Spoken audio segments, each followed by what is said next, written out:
Hey everybody, welcome to the weekend. Welcome. This is another episode of A Blind Guy, His wife, Their Life Live. And on this channel, we change the narrative of normal by shifting the focus from people being disabled to being differently able by sharing people that we've interacted with over the course of our lives. And today is nothing short of what has been a fabulous 30 minutes of introducing you to some of the fabulous people from our life. And we're going to have a great time with you. If you can interact with us in the comments, and we're going to enjoy some very special guests today. Today, we're going to start with the word on the street with some family members. It's the holiday season, so we have family members here. My cousins from North Carolina, Trevon and Shakaya. I always call them they're by their nicknames, and then I always forget their real. You know how with family members, Right. You're like, wait a minute, who are you? Who are you? And so, I'm glad you said their real names. We know them now. Yeah, we have Trevon. We affectionately call him Boogie. And I call him Buddy, but it's, Buddy is the dad. I know, that's where I just mix up the whole family. And then we have Shakaya. We call her affectionately Biddy. So Trevon and Shakaya, brother and sister duo, are going to join us today. We also are going to take to the skies, and we're going to travel back in time with Howard Baugh to visit the Tuskegee Airmen. Mr. Howard Baugh is a pilot himself, a retired pilot himself, but he is the son of a fighting Tuskegee Airman who flew 153 missions in World War II. Speaking of Mr. Howard Baugh, Corey, I'm going to bring him in just to wave and say hello so that they know we have the real son of a Tuskegee Airman. So Howard Baugh, just give us a wave. As you can see, thanks for having me. As you can see, he's sporting his red coat, which is this. I gave him a sneak peek, Which is the symbol of everybody's heard of the movie Red Tails. That was a nickname for the Tuskegee Airmen. And he's wearing his red coat in honor of the Tuskegee Airmen. So we're excited to hear from him. We'll also have a plant-based treat. And LaQuita Marie, you're going to be reading the comments as we go. Well, of course, because you can't see them. And since you can't see, and so right. So I'll be reading the comments for you, so that way you can interact with our guests, and it also, just helps us to have a great time, have a lot of fun, because we've got comments rolling in already. We have Philip Aldo Jr. saying, "Good morning, all." Good morning, Philip. Thanks for joining us this morning. Good morning to you. And we have Atum Pond, the Talking Drums Edutainment, saying, "Aquaba family up and ready for the live today." Okay. Aquaba and Tree, which is from one of the languages spoken in Ghana, means welcome. So Aquaba to all of our viewers. Yes, Aquaba means welcome. That's from one of the languages in Ghana. We're heading out to Ghana, guys. So then we also have Shine Bright, who has brought the sun. Shine Bright has brought the sunshine into our lives this morning. Thanks for joining us this morning. She says, "Grand rising, everyone." Habaragani. Habaragani today is Nia. Kwanzaa season. Nia, purpose. All right. So let's see what else we have here.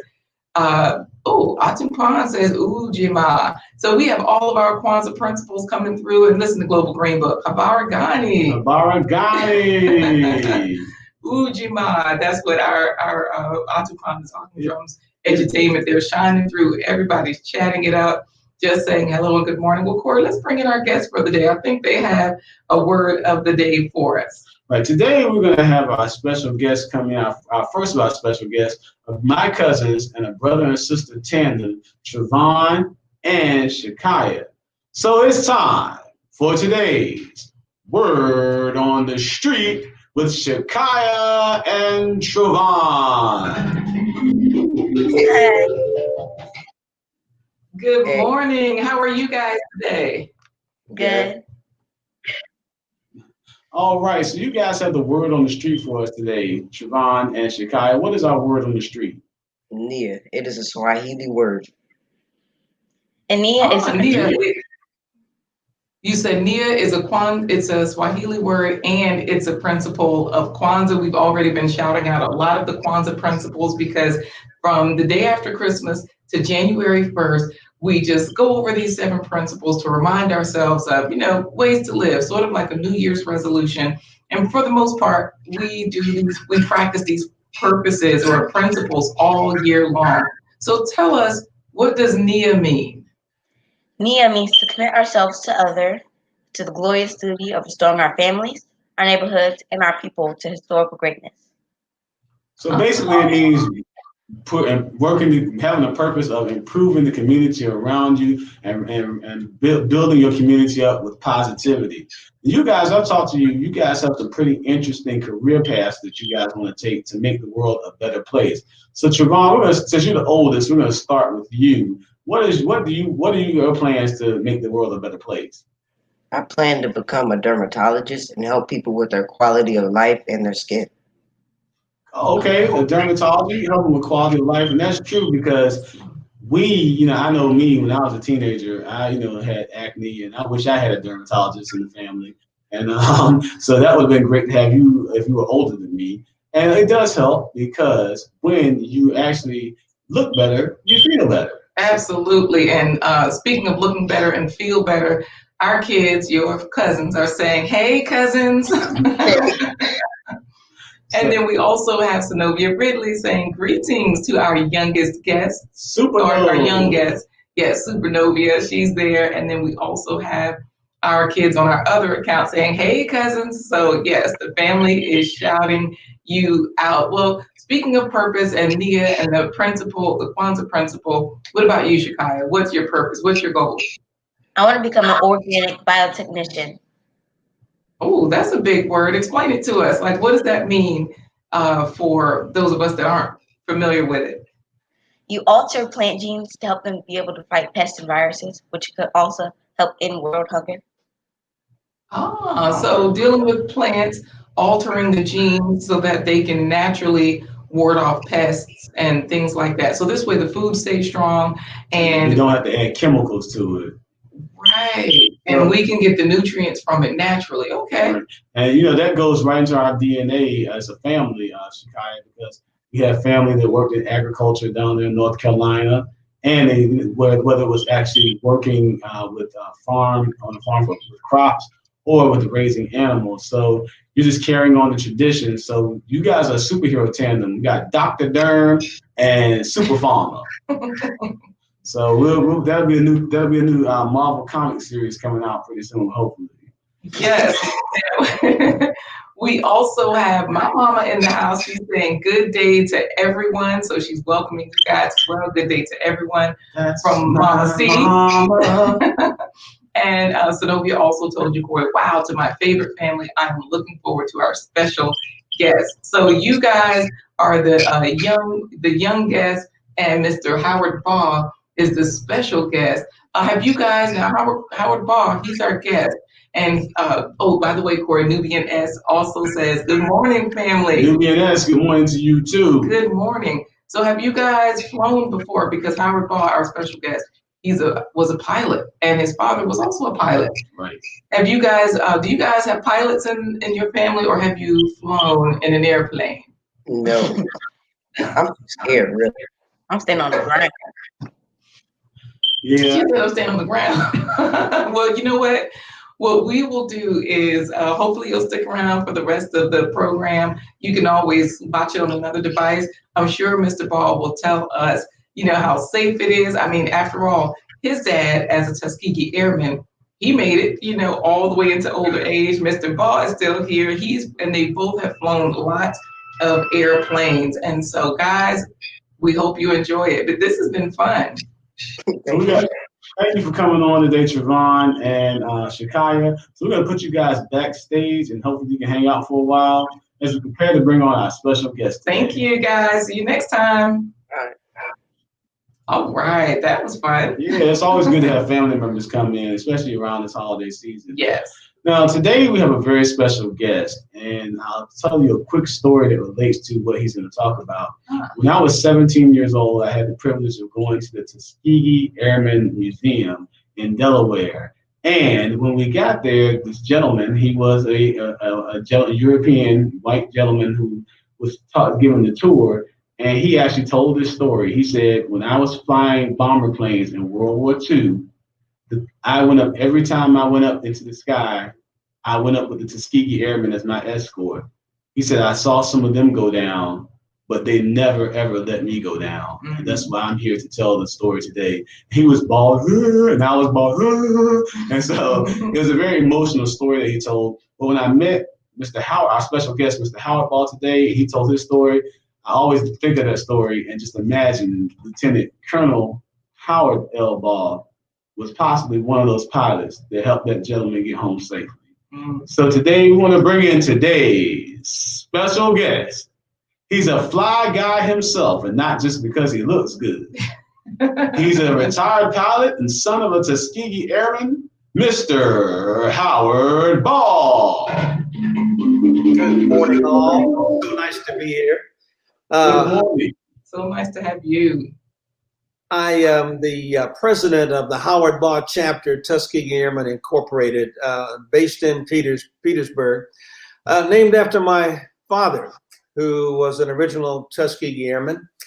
He was born in Petersburg in 1920, and we lost him in 2008 at the age of 88. Wow. He grew up in Petersburg, went to segregated schools, graduated from Virginia State University, what it is now, but he graduated in 1941. At that time, it was called Virginia State College for Negroes. I didn't know that. Always wanted to fly, was always told he could not because of the color of his skin. The first time he was ever in an airplane, he was in the cockpit at the controls. Your dreams are valid. Act on them, or otherwise they just stay dreams. I was fortunate enough to follow in his footsteps. When I was 17 years old, I graduated from high school, a segregated high school in Nashville, Tennessee. I had no clue of what I wanted to do as a career. I thought I wanted to be a dentist because my dentist had a Corvette, and I wanted a Corvette. So I figured if I'd be a dentist, I could have a Corvette. When I was 19 years old, I was fortunate enough to get a ride in the backseat of a T-33 single-engine, two-place jet trainer. My father was flying it. So you weren't scared because your father was flying? Absolutely. Yeah, he was the commander of the ROTC detachment at Tennessee State University. And I was a cadet at the time, so it was legal and proper. So I got to ride in the backseat of that T-33. He wrung me out. I actually got sick, but it changed my life. The two most important days of your life are the day you're born and the day you figure out why. I'm so glad that I found aviation. I changed my major on the following Monday, and after graduation, my father commissioned me as a second lieutenant, and I went into the Air Force at Williams Air Force Base in Arizona, where I went through pilot training. When I graduated pilot training, he pinned his wings on me. Wow. And An honor. I have them in the trophy case here in my house. Right. I flew in the Air Force for 5.5 years, flying KC-135. We did the air-to-air refueling. I was one of the first pilots to get on with Eastern Airlines. And when Eastern Airlines went out of business, at age 45, I was fortunate enough to get on with United Airlines. So wait, you were flying with Eastern Airlines all the way up until you were 45, or did you have other airline experience in between, or military experience, or, how did that progression work? Oh, and by the way, wait a minute, I have to do this properly because everyone is welcoming you, just so that you know. Shine Bright says, welcome, Mr. Howard. And even for our young guests, Shakaya and Trevon, Philip Waldo said, great career paths, Trevon and Shakaya. Chime Bright is clapping for you. Our children are saying, welcome, Zenobia Ridley, greetings to our special guest. These people are applauding you. They love you. Welcome, Mr. Baugh. They've got the airplanes, Corey, on the pictures. Honeycomb 368, so glad to have you. She says, peace and blessings, family. So glad I caught alive. We're so glad you did as well. She has a great smile, Corey, just so you know. And then finally, our children are saying that is cool. So I see you're about to lift something up. I was asking you about with the airlines, when you were 45, but then I saw you were also about to show us something. So go on. Yeah, I flew in the Air Force for 5.5 years. I flew these airplanes. We can see them straight here, but these are military airplanes here. The job that I did in the Air Force was flying this tanker, and we did the air-to-air refueling. This is an F-16 that comes up behind our airplane, and we offload fuel into that airplane, so they don't have to land and pull into a gas station to fill up. They can continue on with their mission. So you refuel in the air? Yes. Oh. Air refueling. I did 2 tours during Vietnam, flying out of Utapao and Tak Lee air bases in Thailand. I had an opportunity my dad did not have. He tried to get on with the airlines in 1958 and 59. They would not hire him because of the color of his skin. When I came along, 1971, I got hired by Eastern Airlines, and I flew these airplanes here. This is Eastern. Eastern Airlines went out of business in 1989. I was lucky enough to get on with United and flew these airplanes. I flew airplanes for 42 years. This chart was put together. It looks like it's put together by a 3-year-old. As a matter of fact, it was. My 3-year-old grandson, kindergarten, and that's me in the uniform, and that's him as my co-pilot at age 3. He put this together for a kindergarten project.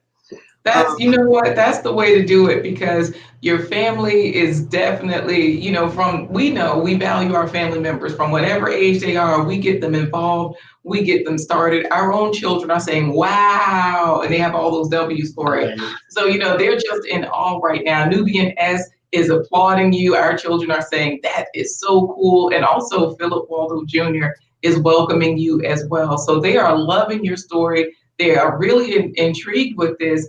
I want to go ahead, Corey. Now, what I want to do is I want to talk about, because we have some great images. You were actually able to get you guys worked the Howard Baugh chapter of the Tuskegee Airmen. You all got together and you lobbied and championed getting his image cast in bronze. And that statue sits in the Black History Museum in Richmond, Virginia. And we were there. We actually had the privilege of attending the unveiling of that statue. So we got some video footage here for that. So what I'd like to do is show the video, and because there's no sound, you are welcome to talk while the video is playing, because that way it will just kind of give people an idea of what was happening that day, if that's okay with you. Absolutely. All right, so let's go ahead and bring it in. It's right here, and go ahead, Corey. Don't forget to smash that like button, everybody out there that's viewing. Smash the like button, that thumbs up button, and let people know that there is great history going on right here today with Mr. Howard Baugh. So Novi Ridley says, we are witnessing a living legend through all of the negative adversities. Nothing stopped his father nor his son. She's giving him applause. Praying hands, this is wonderful. People are saying always, thank you. The Star fam, thank you for being here. And so I'll start the video. That way you can just kind of talk us through it or make any commentary that you'd like to make. And our guests are here for you. They are loving it. And while you're watching, guys, I want you to do something. Go to the website, which is www.hbc. It's scrolling at the bottom of the screen, actually. And so if you can't see it, hbc-tai.org. And go check out. And I want you to put in the comment what kind of airplane Lieutenant Colonel Howard L. Baugh flew in World War II. You know what, Corey? Somebody's telling their age. LaShawna Brooks says, awesome story. 42 years, you have been flying all of my life. LaShawna.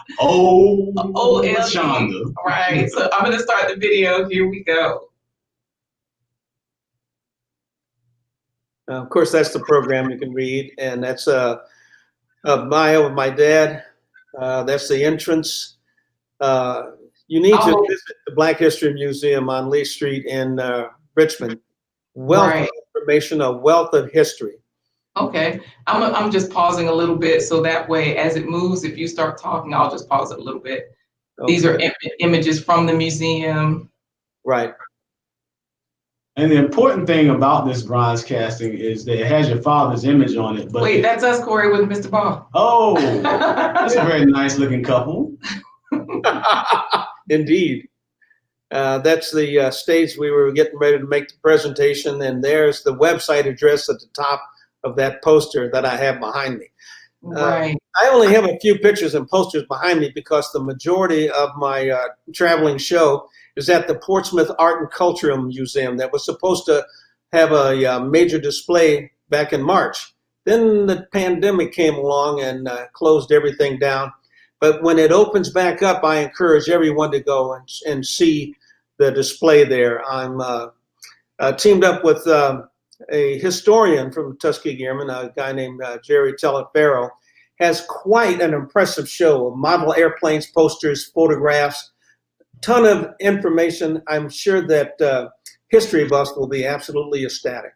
Nice. So I'll start the video. Oh, that's when we were all coming in. We were coming in, my brother there is in the red coat, and there's that handsome couple again. Me and you, Corey. Right. So we're all waiting to get into the space. Oh, and there was a reception too. So that's the fabulous part. This was a grand event. And there were actually still Tuskegee Airmen who were still living that were there at that event. So It's that in the was cool video. too. Yeah, we'll get to that part as well. There you are. Guests are coming in. There was standing room only. It was quite well attended, fortunately. Yes. The There you honor guard that opened the presentation from Yes. Virginia State University. My brother again in the red jacket. Yes. I have two brothers. Look at the lady. She looks like, oh, she videotaping me. They're The red jacket people are members of our chapter, the Howard Baugh chapter, based in Petersburg. nice. But very well attended. You talk about Black history. Black history is American history. Yes. So it's important to everyone, all Americans. The mission statement for our chapter, and we are one of 56 such chapters, is to perpetuate the history, keep the legacy alive of the brave men and women who fought for a double victory, an enemy overseas and a country that was racist and bigoted. So the whole program of the Tuskegee Airmen was thought to fail. It certainly did not. We want to keep that history alive. The second part of the mission statement is to inspire youth. We talk about the STEM program. We call it the STEAM program: science, technology, engineering, aviation, and mathematics.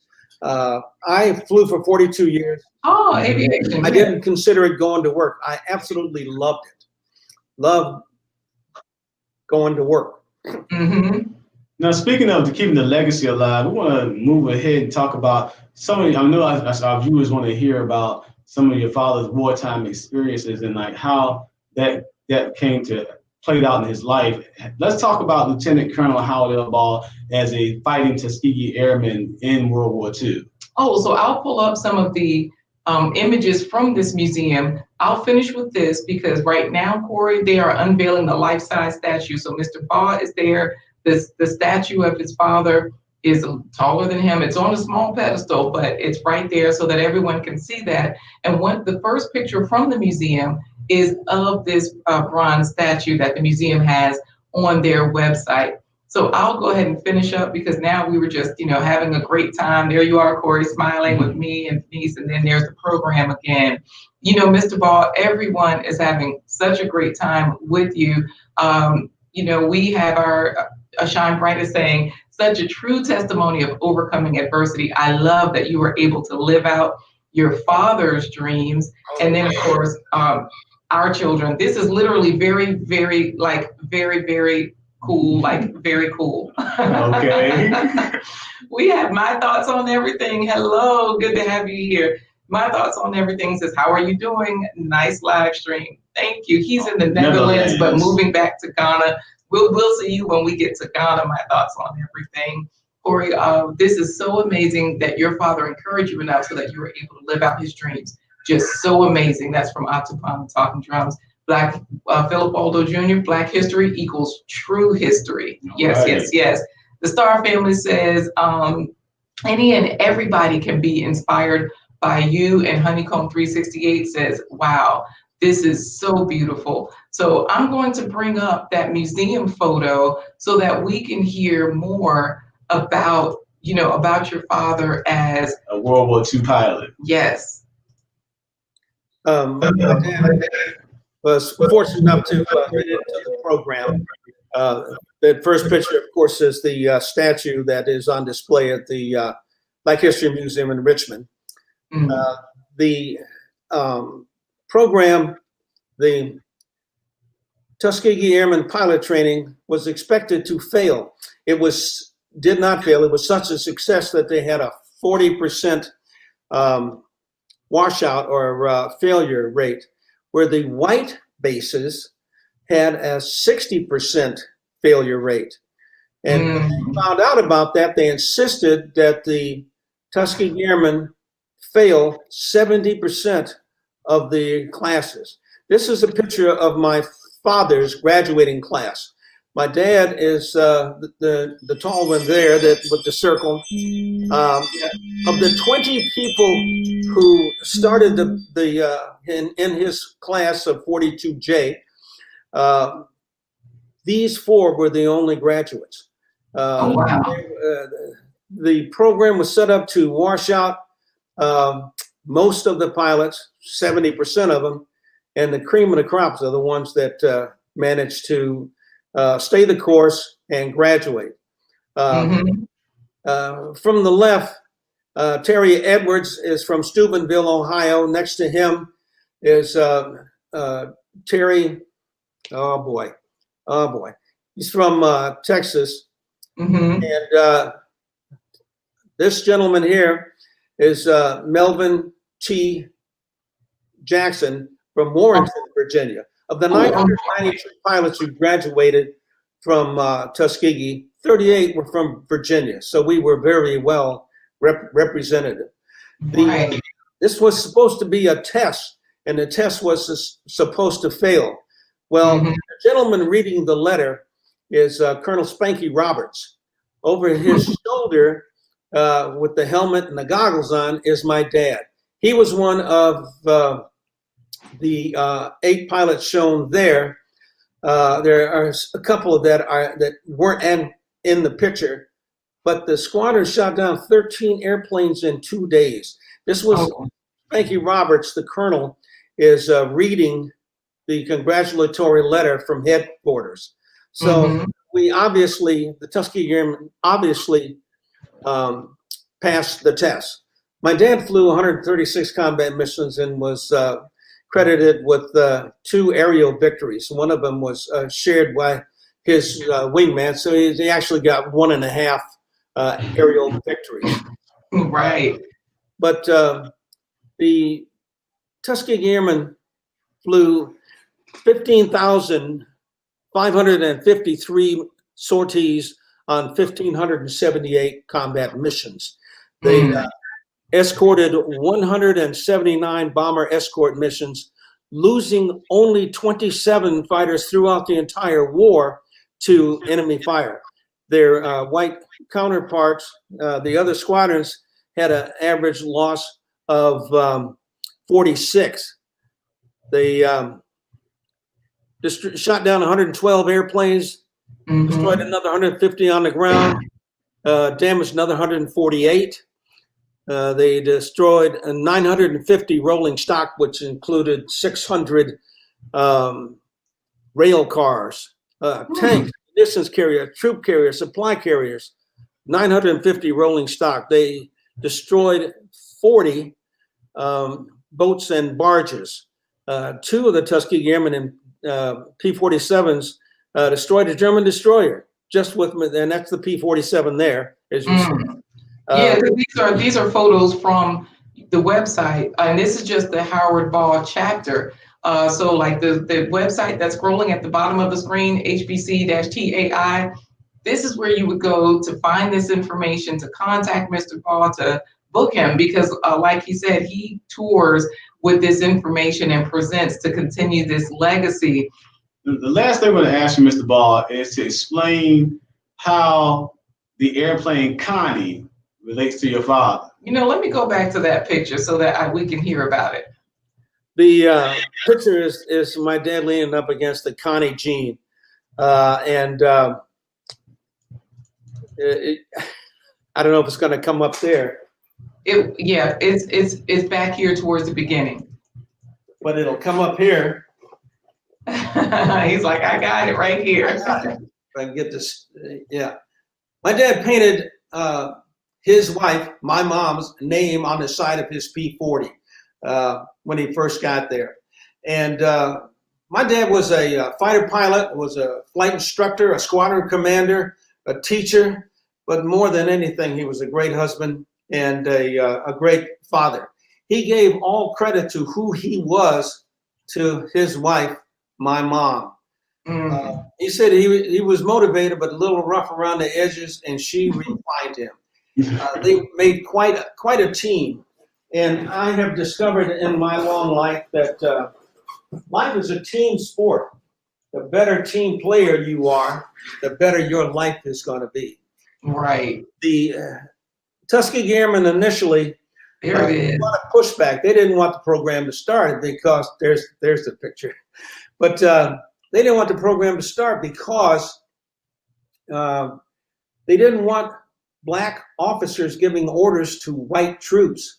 So the whole thing was set up to fail, but it certainly did not. Fortunately, there were lots of people who did want to see blacks progress and the Tuskegee Airmen become a success.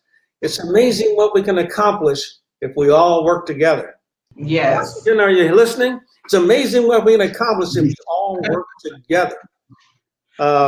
Tuskegee Airmen teach us that anytime anybody achieves success, it proves anybody can achieve success. And whether you think you can and think you can't, you're quite probably correct. Also, ordinary people, regardless of race, color, creed, from all walks of life, if given the training, can achieve great, extraordinary things.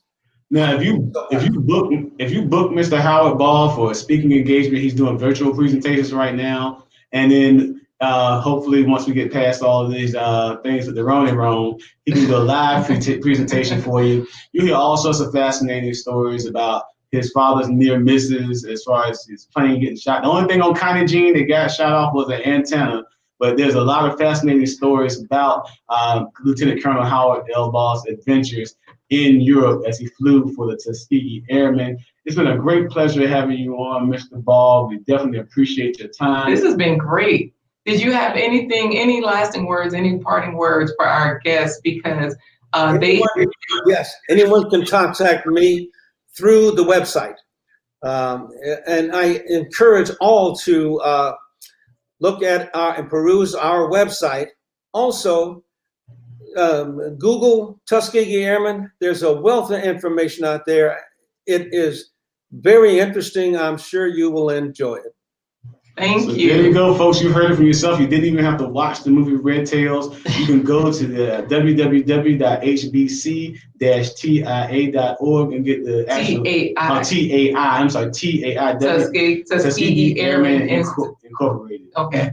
And that's www.hbc-tai.org and learn about all the fabulous history as it relates to Lieutenant Colonel Howard L. Baugh. Corey, we're going to let him go for now so that, but we definitely wanted to get a thumbs up if he agrees with this message. We have somebody saying he dedicated his plane to his wife.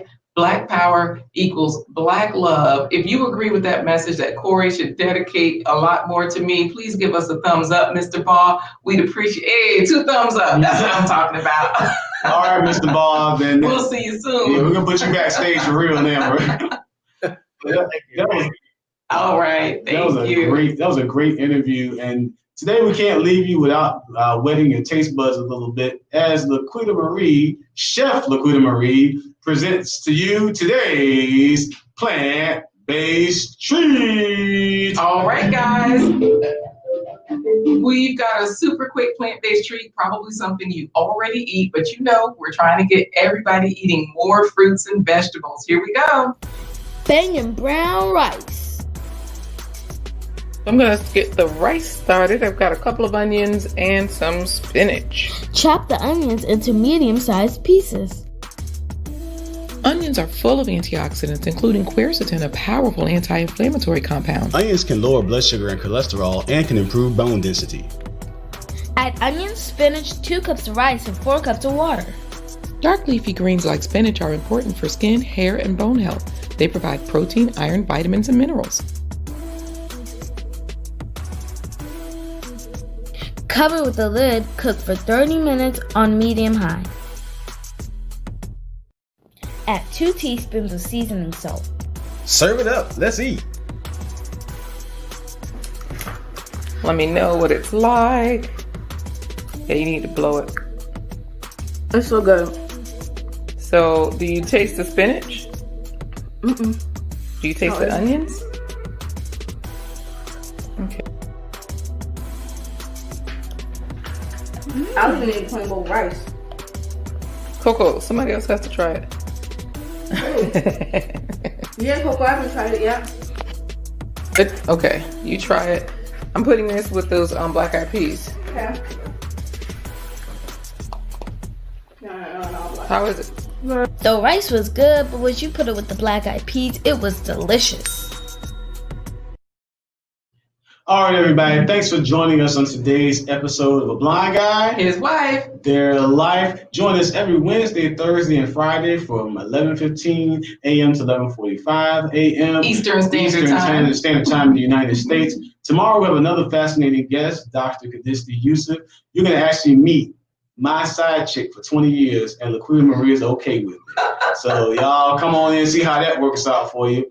And we also are want to encourage you to subscribe, to like these videos, and to share this with other people who can find the information valuable. We hope you try the rice. What did you think about the rice, Corey? I thought the rice was banging. It was smack. And I'm not capping. Ooh, that's what our kids said as it well. It wasn't janky or anything. So, guys, thanks for joining us today on today's episode of The Blind Guy, His wife, Their Life Live. And in parting, we say, off we go into the wild blue yonder. Deuces. Deuces.